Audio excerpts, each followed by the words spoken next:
근데 이게 왜 지금 와서 터지냐 이런 생각을 하시는 분들이 많을 거예요. 근데 지금 와서 터진 게 아니고 과거에도 터지긴 터졌어요. 근데 지금처럼 대규모로 터진 건 아니죠. 아까 전에도 말씀드렸지만 과거에는 전세 대출 별로 없었고 대출도 많이 안 해줬기 때문에 이렇게 크 대규모로 피해가 양산되지는 않았던 거죠. 13년부터 본격적으로 대출 완화를 하기 시작하면서 전세 대출도 그냥 하나의 제도, 당연히 전세 대출도 해줘야 되는 거다 라는 인식이 이제 사람들에게 박힌 거죠. 경제 사이클을 이제 사람들이 경험을 해봤죠. IMF 겪고 2008년 리먼 브러더스 서브프라임 모거지도 한번 겪고 그러다 보니까 이제 떨어지고 다시 오를 거라는 기대심리 갖게 되는 거죠. 많은 사람들이. 그러니까 이때 상승 시기 때 너도 나도 그냥 다 돈을 들이붓는 겁니다. 천민 자본주의 사회 운이 최고다라기 때문에 그 뒷감당은 모르겠고 우선 넣고 보자.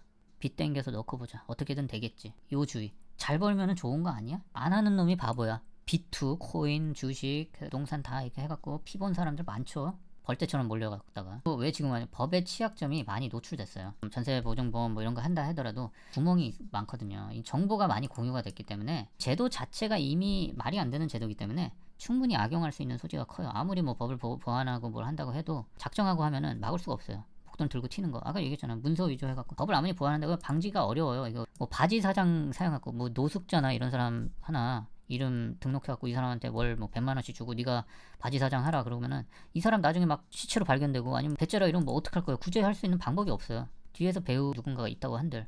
왜냐 책임 소지는 이 바지 사장이 갖고 있거든요. 문서 위조도 다 하는 거죠. 이거 뭐 어떻게 할 수가 없는 거예요. 대출이 너무 쉽게 되니까 전세 대출 쉽게 되니까 대출 받아갖고 내가 그냥 꿀꺽하면 되는 거잖아요. 이거 아무리 법적으로 뭘 하더라도 뭐 할 수 있는 게 없는 거예요. 그렇기 때문에 전세를 이제 리스크를 크게 감수를 하고서 전세를 들어가야 된다는 겁니다. 아까 얘기했더니 돈 한 푼 없이 수백 채 구매가 가능합니다. 누구든 가능해요. 저도 가능하고 누구든 마음만 먹으면 지금도 가능해요. 지금 뭐 집값이 상승하지 않으니까 하는 사람이 별로 없겠지만 가능합니다.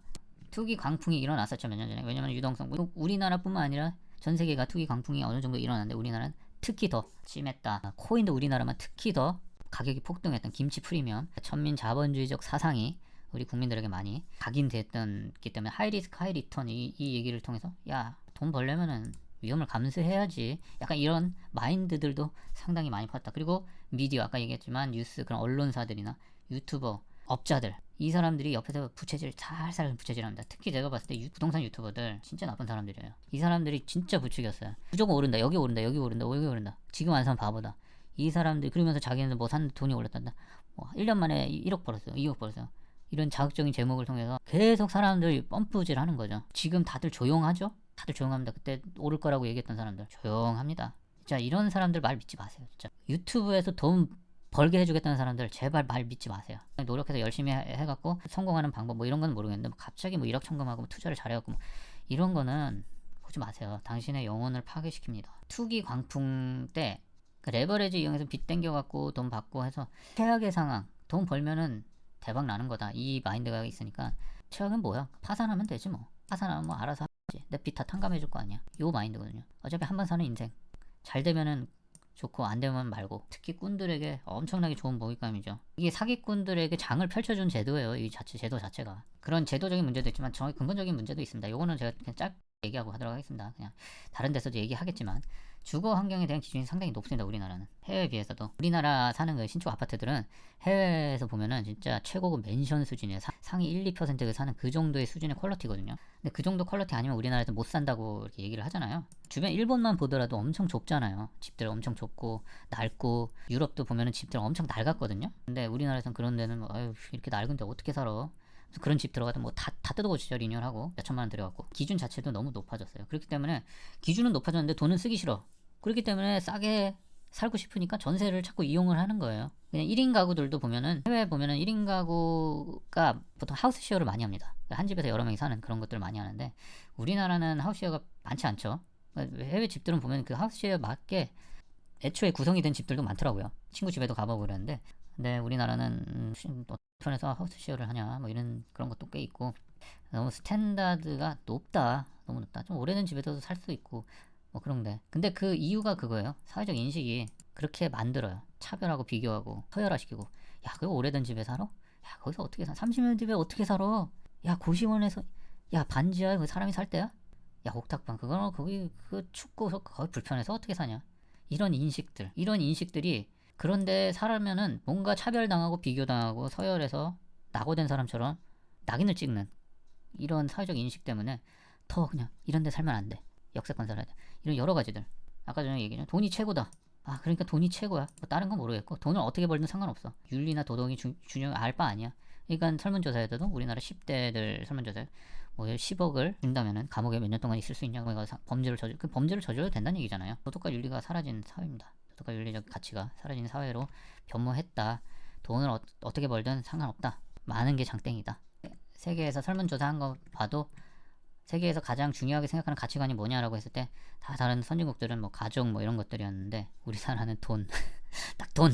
가족이고 나발이고 돈 없으면 의미 없어. 그러니까 가족 구성도 돈이 없으면 형성이 안 되는 거예요. 우리나라가 그렇다고 의식주가 해결 안 될 만큼 돈이 없는 나라도 아닌데 참 서글픈 현실입니다. 남의 시선을 또 많이 의식하죠. 이게 결국에는 사회적 인식이 남의 시선을 의식하는 걸로 이어지면서 더 그런데 못 살게 되는 거죠.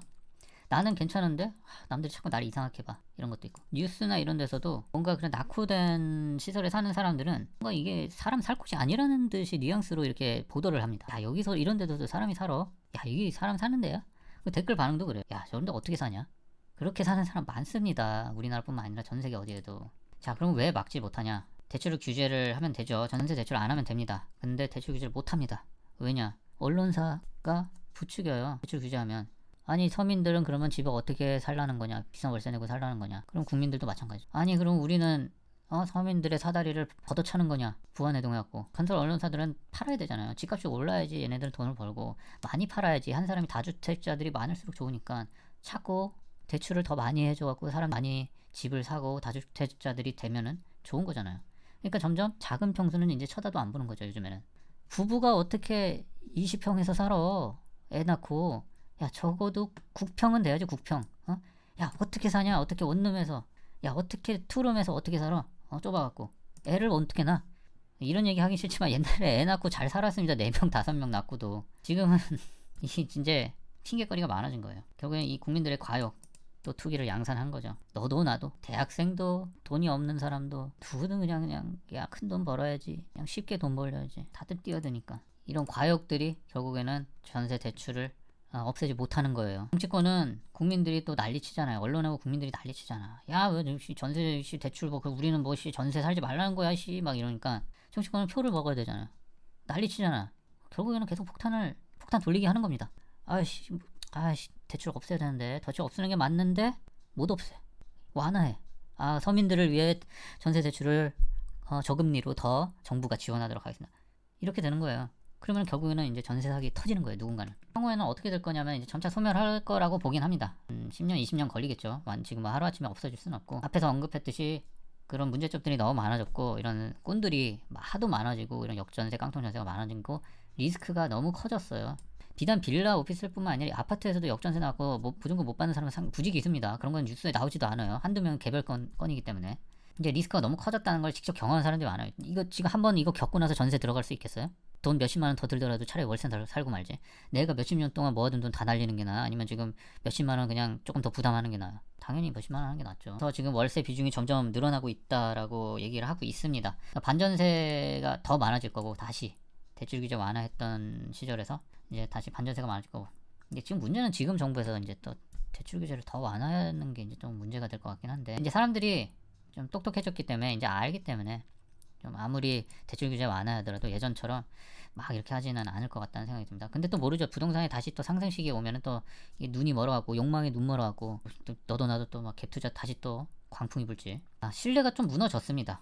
아까 전에 말했지만 전세 제도는 신뢰를 바탕으로 하는 건데 신뢰가 무너졌기 때문에 신뢰를 쌓는 건 어렵고 상당히 오래 걸리지만 무너지는 건 한순간이거든요. 과연 이 제도에 대한 신뢰성을 복구할 수 있을지 모르겠습니다. 저 같아도 전세에 안 들어갈 것 같아요. 이제 뭐 반전세면은 살짝의 리스크를 안고 들어가더라도 풀전세 못 들어갈 것 같아요. 무서워서 어떻게 들어가요? 돈 조금 더 내더라도 아니 집 평수를 줄여서라도 차라리 그렇게 살고 말지. 자, 국가에서 전세 대출 지원은 없애야 된다. 궁극적으로 없애야 되지만 없애지는 못할 것 같고 앞으로는 좀 줄여 나가지 않을까.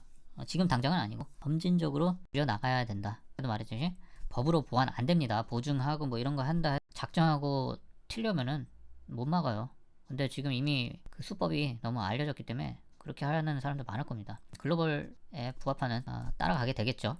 후진국형 사금융 제도는 이제 소멸해야죠. 해야 되고 우리나라가 급격하게 산업화되면서 이런 여러 가지 조선시대에 이어졌던 이런 사금융 제도가 아직까지도 버젓이 남아갖고 있다 보니 당연히 여러 가지 부작용이 있는 거고 이런 결혼 제도나 그런 관들 있잖아요. 남자가 집을 해야 된다. 이런 부분들도 조선시대나 그 이전 시대에 이어져 오던 관습들이 쭉 이어져 오는 거잖아요. 그런 것들도 서서히 이제 점점 사라지는 여러 가지 부조리하고 비합리적인 이런 제도들이나 관습들은 점점 시간이 지날수록 없어질 거다라고 생각하고 있습니다. 자, 결론! 시대에 뒤떨어진 비합리적이며 비정상적인 제도나 관습은 사라지는 게 당연합니다. 근데 그 사라질 때까지 피해를 보는 사람들이 있을 겁니다. 그럼 다 당해야 끝나는 건가? 누군가는 싸게 주거를 해결하려는 사람들이 있을 겁니다. 아직까지도 많이 있죠. 많이 있고 앞으로도 있을 겁니다. 그렇기 때문에 당분간 없어지기 쉽지는 않을 것 같습니다. 그렇기 때문에 피해자들은 계속 나올 거예요. 제가 봤을 때 피해자들은 계속 양산이 될 거고 그게 이제 점점 사람들이 인식을 하겠죠. 이건 도저히 안 되겠다. 그렇게 될 때 이제 사적 거래로만 남아있지 않을까 싶습니다. 네, 전세 사기에 대해서 오늘 얘기했는데 많은 분들 피해보신 분들 좀 많이 안타까운 것 같고요. 피해자들만을 탓할 수는 없어요. 누구든지 당할 수밖에 없어요. 아무리 내가 꼼꼼하게 한다고 해도 제도에 허점이 있기 때문에 이거 막을 수가 없는 거예요. 앞으로도 보완을 해도 막기가 쉽지 않을 거고 피해를 좀 당하지 않길 바랍니다. 더 많이 나올 것 같은데 하루빨리 이 제도가 사라져야 한다고 생각합니다. 이 사기꾼들의 노름판이에요. 그럼 여기까지 하도록 하겠습니다. 감사합니다.